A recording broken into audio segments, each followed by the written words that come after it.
Welcome to Dispatches, the York Regional Police podcast. I'm Eric Chapman. And for a long time, when it came to wellness, the conversation heavily revolved around physical well-being alone. But the reality is, together, a fit mind and body makes healthier officers, leading to more positive outcomes in policing, which is our topic for this episode. Joining me is Dr. Kyle Handley and YRPA President Rob O'Quinn. Thanks for joining me, guys. Thank you for having us. Yeah, what is your role as the president, and what got you into policing? So I've been a police officer now. I'm in my 36th year. The president's position for the association, as police officers, we can't belong to unions. So it's basically the police union. It's an association. So it's an elected position for me. I ran and was elected by my peers. I'm in my second term doing this. And we represent, obviously, labor concerns. Okay. And you said you've been policing for a long time, but why? Why? What made you want to become an officer? I was that kid that had that... I had that uncle. We all had that uncle. And my uncle was absolutely everything to me, and he was an RCMP officer. And that's really what ignited the flame for me to give back to the community, because I saw everything that he did, and I was just so enamored by what he did and the stories. And so it started for me at a very young age. Wow. Policing was what I wanted to do my entire life. And then when I was old enough, I joined. I started at a very young age of 20, and I've been here all that time. Dr. Handley, what's your focus in the medical field? So I'm a police psychologist, so I primarily serve police and other first responders. I'm fortunate to have had the opportunity to receive formal training in police and first responder psychology during my time in the U.S. And prior to coming to YRP, I worked for Chicago Police, which was my first exposure to serving police members in a mental health, in terms of mental health service, and really benefited from the exposure to some very experienced police psychologists in the U.S. who I was able to receive supervision from and bring that knowledge over to YRP. Why policing? Policing is a very interesting field, especially with regards to psychology. It's really one of the new frontiers for how psychology can help influence both performance and support a population that has historically been resistant to mental health services, and also has a tremendous need. I am from York Region. I grew up here. So when the opportunity came to work with York Regional Police, it was really a great opportunity to give back to the community that I've lived in for most of my life, but also to help ensure that, I can do my part to help keep the community safe through providing these services to members. You mentioned a focus of police in your mental health work. What's the difference between, or some differences between a regular citizen mental health work and a police? Is there just more trauma involved? Is that kind of the difference? Yeah, precisely. Okay. Right. So we know that, police officers over the course of their career, and even our civilian members, like our 911 call takers and our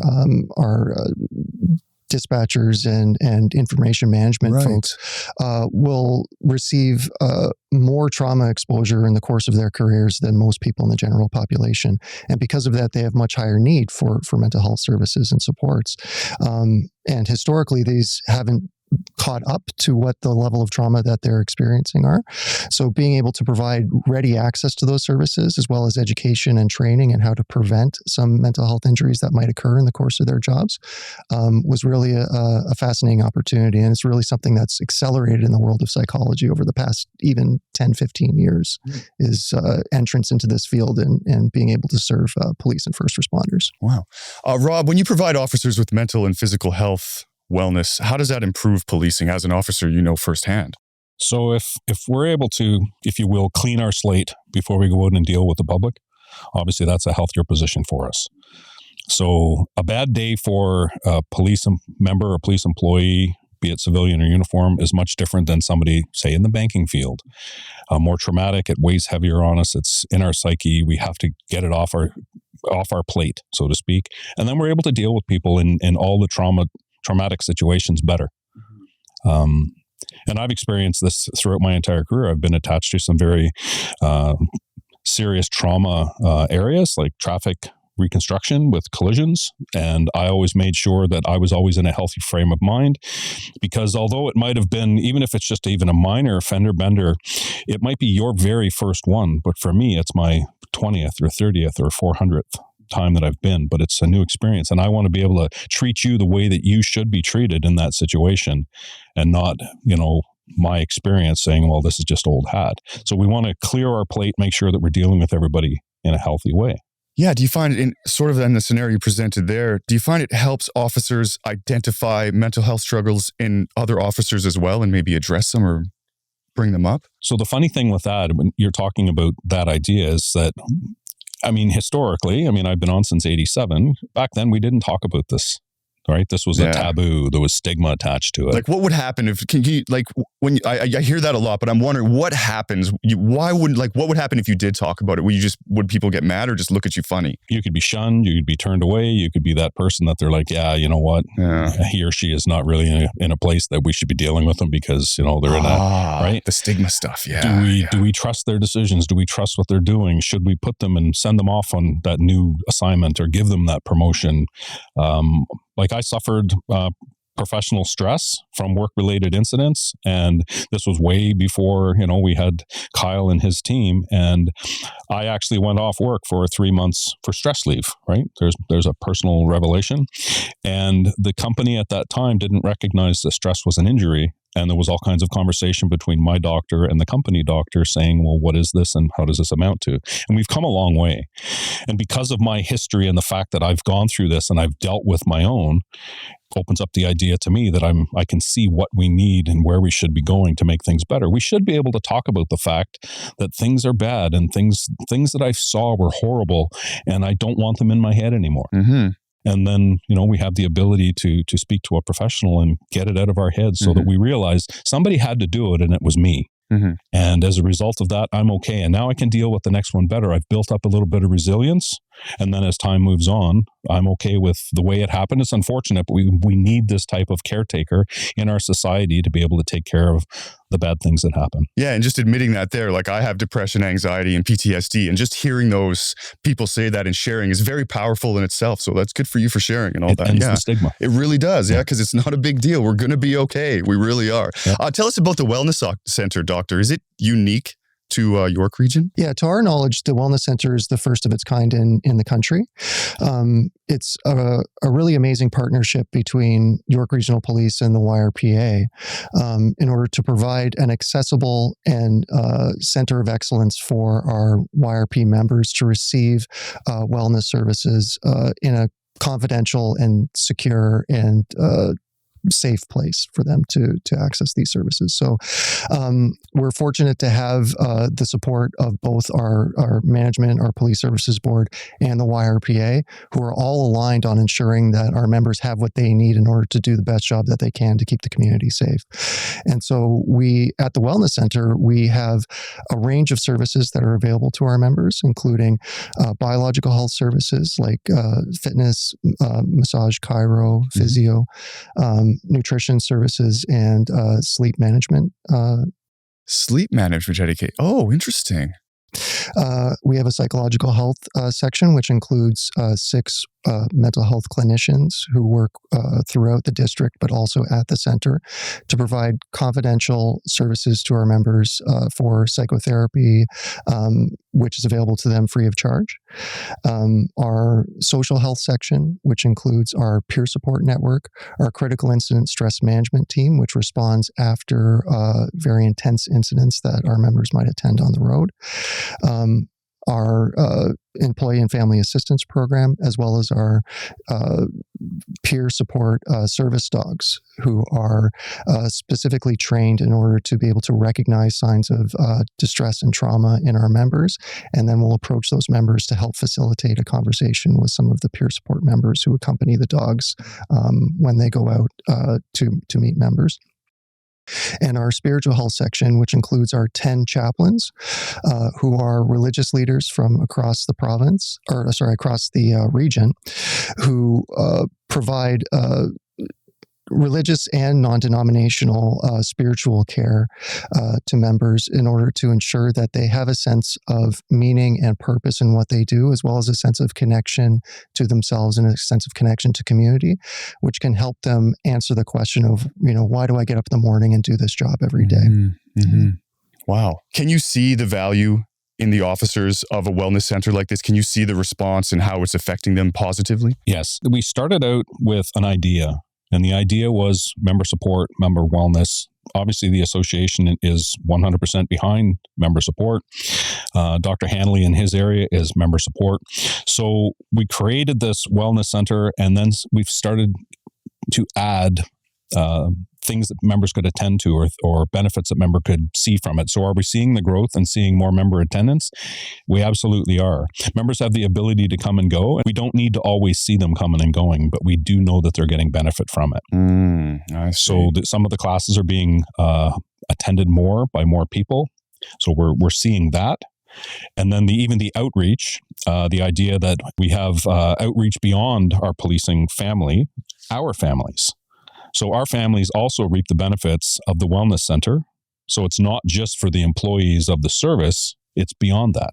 It's for our families as well. Because obviously I'm taking home any trauma that I have, and I might share that trauma or that experience with my wife, and then maybe she has questions that she needs answers. And Kyle and his team also have the ability to reach out to the families for family support. Wow. So it's a whole piece. And we're building. Right? We didn't know what we were doing in the first place. And we went into it going, well, let's see how we can make this great. And it's grand. Wow. And families too. That's the thing we forget. You just reminded me there. Like, you are going through this trauma all day, but the families, what value are the families seeing from the services like this? Yeah, so family support has been one of the most recent kind of additions to our service portfolio. And we've actually partnered with the YRPA to hire a family wellness counselor who's a dedicated mental health professional who will be serving families exclusively. And the reason why we felt that was so important is because we've been responsive to the literature that's come out in recent years, which has demonstrated that our family members, the family members of first responders are, understandably the ones that they reach out to first when there's an issue. But they're also the ones that are least educated and least equipped to respond to those concerns because they don't receive any of that same education that our officers do about trauma prevention and the service portfolio that's available to members. So they're really out on their own and kind of in the dark. And we kind of wanted to ensure that our members and their families all have the education and knowledge to be able to respond to mental health issues effectively.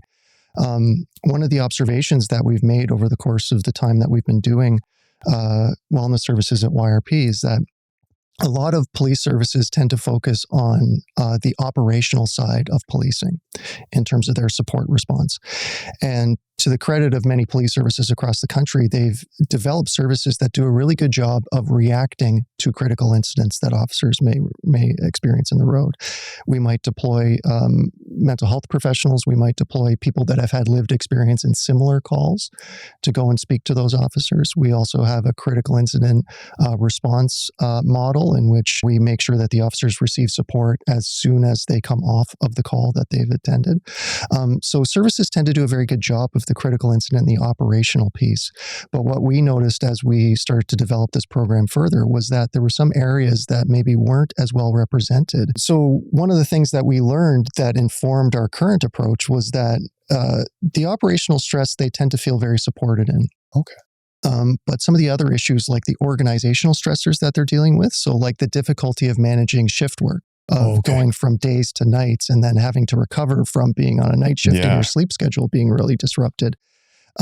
Dealing with significant overtime, if they've been called back or they've had their schedule changed frequently, and the impact on work-life balance that can have because of that. And the other aspect that we noticed clinically, people were coming in with issues related to family care.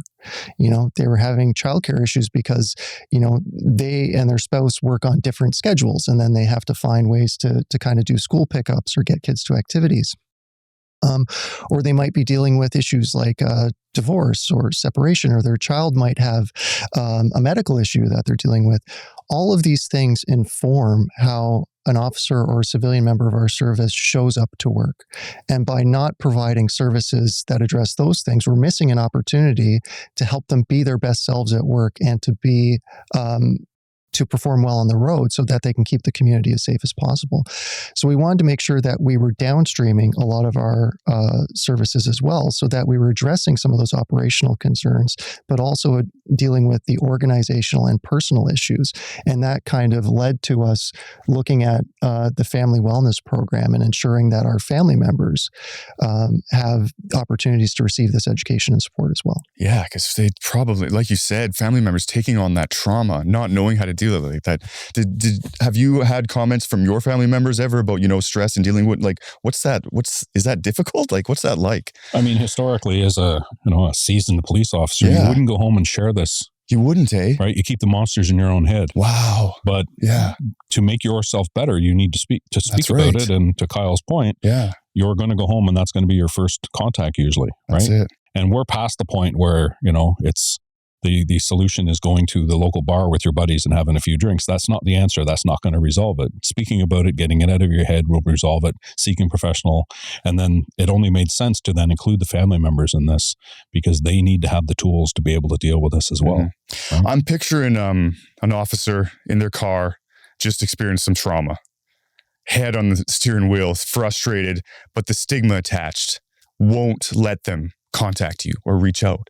How do we target those individuals? So we've been very aggressive in targeting the stigma that we've noticed in YRP and in policing culture in general with our initiatives, our programs and initiatives. Since I arrived, I've heard a number of stories from people that have had tenures like Rob's tenure of 35 years plus, where they would talk about how the primary coping was to head to the bar, have a couple drinks, and basically push down any of that trauma. And one of the things that we've tried to address with people is that the issue is that our officers are experiencing a lot more traumatic incidents on the road. As we've noticed, the incidents of crime rates and things like that have increased in different pockets across the region. But, the thing to explain is that trauma has always been there. The way that people have dealt with it and the way that people have acknowledged it is different. So, the member who started 35 years ago, they were experiencing all these same incidents before. So it's not that there's a difference in terms of how people are experiencing the trauma. It's a difference in how they're acknowledging and addressing the trauma, which has changed. So, when we recognize that stigma is a barrier, it's because the police identity historically has been very much that you aren't affected by these things that you deal with. We hire you because you're not impacted by these issues. And that's never been the case. No.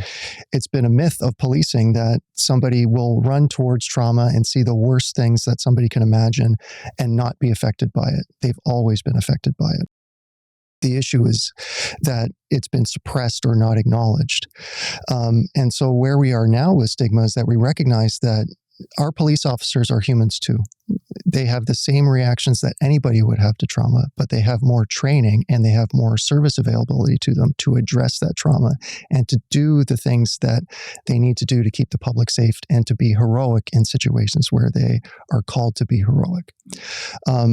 And so we have an obligation to ensure that recognizing that our members are human beings who have normal reactions to these things, that we can help them manage those reactions so that they can continue to do the job and can continue to keep the community safe.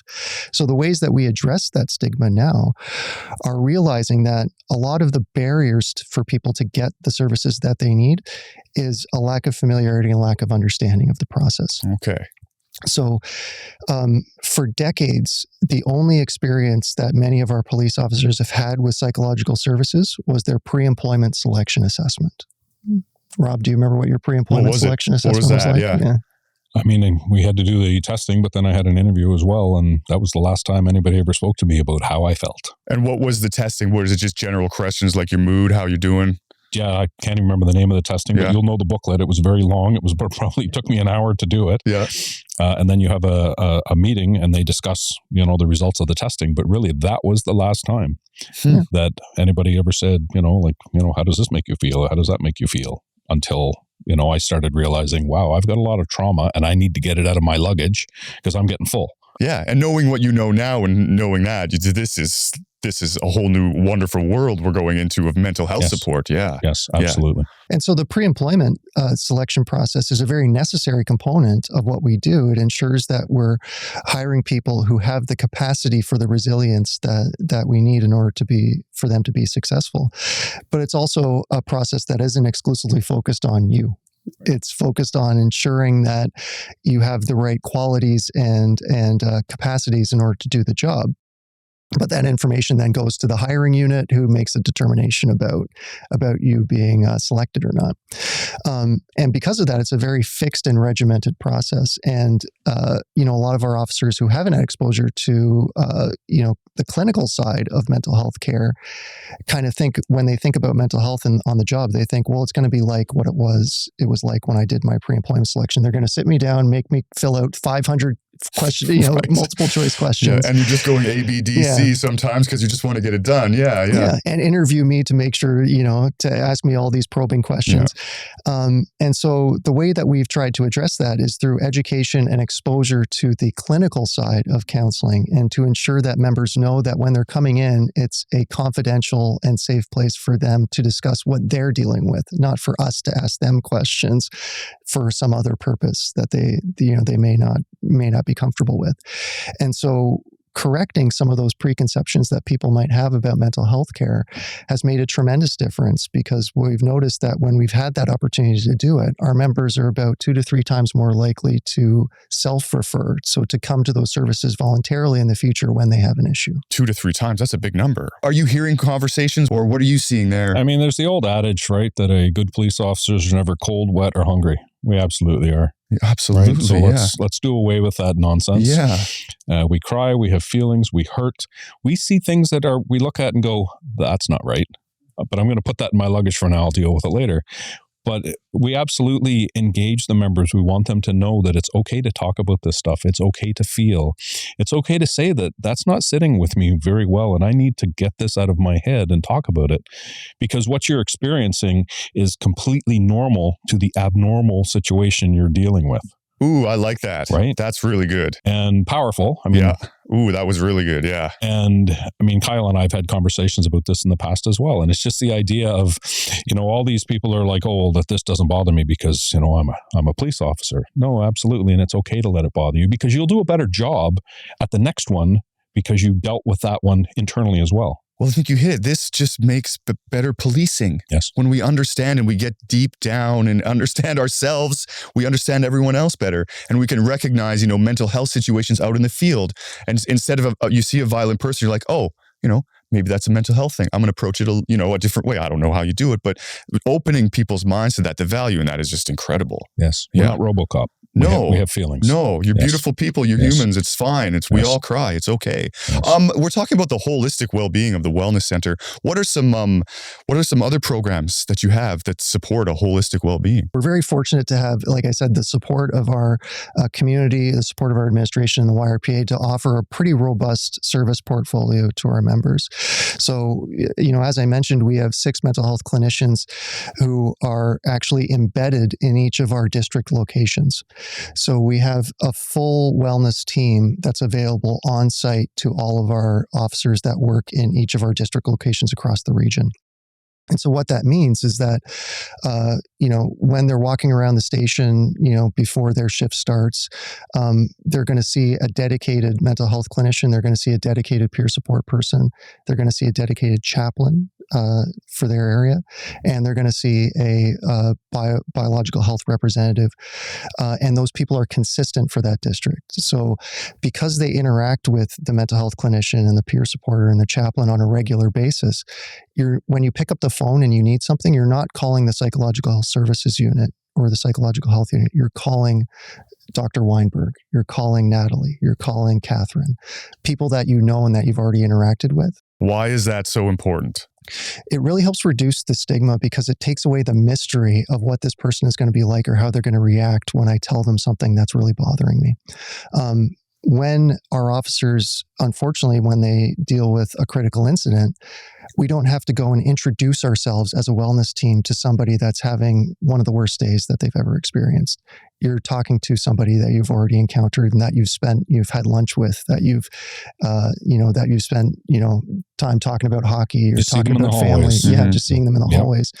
And so it facilitates the ability to really assist people when they deal with these really difficult calls, because you don't have to deal with any of the misconceptions or discomfort of meeting a stranger and trying to tell them, how you're feeling about something. You're meeting a friend. Right.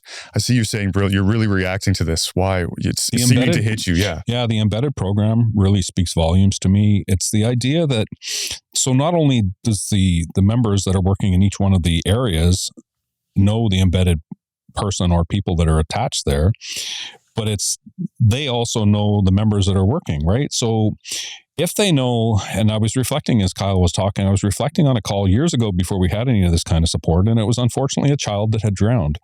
And the officer still sitting, like you had said, head in hands going, how do I deal with the fact that, I had to pull this child from a pool? But then the embedded members will actually know about the call, will have already interacted with you, and then will engage you and go like, are you okay? Like, can we talk? And then once you feel that you're in that safe space, you can talk to somebody that that you've seen around, the area and the station, then you're actually just going to open up. Like, that's just normal. So the embedded program, I absolutely loved the idea that they brought it forward, and now that it's actually up and running, and I see the benefits. All the critical events that happen, the association comes out to those, right? And we're seeing Kyle and Kyle's people as well, right? Beyond just the critical team that comes out, there's also peer support follow-up after the fact. As you know, Kyle spoke to the idea that we have, the service has dogs, but the association also decided to get a dog because sometimes members don't want to deal with the institution, if you will. And so we have a staff member that has a dog that is also a peer support dog and works with the service dogs as well, going out for support of members. And it's just the idea of that familiarity, because the dogs and their handlers do the tour around everywhere. And to the point now that we're actually getting feedback from the members saying, hey, I saw so-and-so, the handler they always remember the dog's name, right? Of course. Yeah. And I saw them with Megan, or I saw them with Noji, and this triggered something in me, and I'd like to talk about this. Who can I speak to? I just got one of those last night, and I referred it to one of our people to do a follow-up. And it's that whole piece that never happened before, right? We just would not talk about it. We'd just be, that stoic presence going, yeah, I'm fine, but maybe you're not. And having the embedded program introduces that exchange. Yeah. I love the embedded program. Yeah. And if you're not okay, that's fine. Yes. Yeah. Still. So I got you here. What's your message about the stigma? What would you like to say? Would you like to say something about it and address it? You look at the police and the police employees, like civilian in uniform, like, Kyle had mentioned like our information management. So picture an office of civilian staff that are going to see all the pictures and read all the stories that we've created, because somebody has to look at that. Now picture what that causes inside, right? But they also have to realize that it's okay for them to talk about it. With policing in general, I would like to think that we're past the point where stigma is going to be that thing, especially in York Regional Police, because we are so forward thinking and so forward looking, creating these programs. And now we have other services looking to us going, how did you do that? Right? How did the union and the service get together on this? It only made sense. So the final frontier that we need to cross is just making sure that all the members know that all of these things are available, and there's no point in staying silent and suffering in silence. Come forth, heal, move on. Yeah. And our goal will always be to reduce stigma and to ensure that people have access to the services that we provide. We've done a tremendous job, I think, over the last several years in reducing the organizational presence of stigma. And what I mean by that is, if Rob reaches out to me or to another member, I don't have many doubts that the other member will be receptive to helping that person with whatever issues they're dealing with. And I think that's been, some tremendous steps forward where that person's not going to be pushed away in a way that they might have been 20 or 30 years ago. They actually look out for each other. Yeah. I'm finding that more and more now, that it doesn't just have to be Kyle that's saying, I have an issue. I can see that Kyle has an issue, and I will have that conversation. Kyle doesn't we're seem like seeing that himself, now. or, we're seeing that a little bit more now. Yeah. And, where I think, we want to continue to push towards is self-stigma, where somebody is comfortable, providing support to another person, is perfectly accepting of other people who may be dealing with mental health issues, but that's not supposed to happen to me. I'm supposed to be stronger than that, right? And so... Geez, you're making me recognize things in myself in this conversation too with that one. Thanks for that, but continue, please. So self-stigma is an area we really want to communicate to members, is that, don't hold yourself to a different standard than you hold other people. You're as human as everybody else is, and you deserve to feel good, just like your friends and your family deserve to feel good and to get the care that they need. So we want to continue to push to make sure that that self-stigma isn't a barrier for people to get the help that they need when they need it. I think, Rob, you're a great representative for this whole thing, because you look like a police officer. You look like a big man, strong, confident, but you're talking about emotions. You're talking about stigma. And I think that's so valuable. And I think that's so great that you do that. This is a wonderful conversation. Giving officers the ability to recognize mental health struggles in themselves increases their awareness, providing them with the ability to recognize it in others and approach each unique situation with a full view of what could be happening. And this only leads to better interactions and better policing. I'd like to thank my guests for joining me today. For Dispatches, I'm Eric Chapman.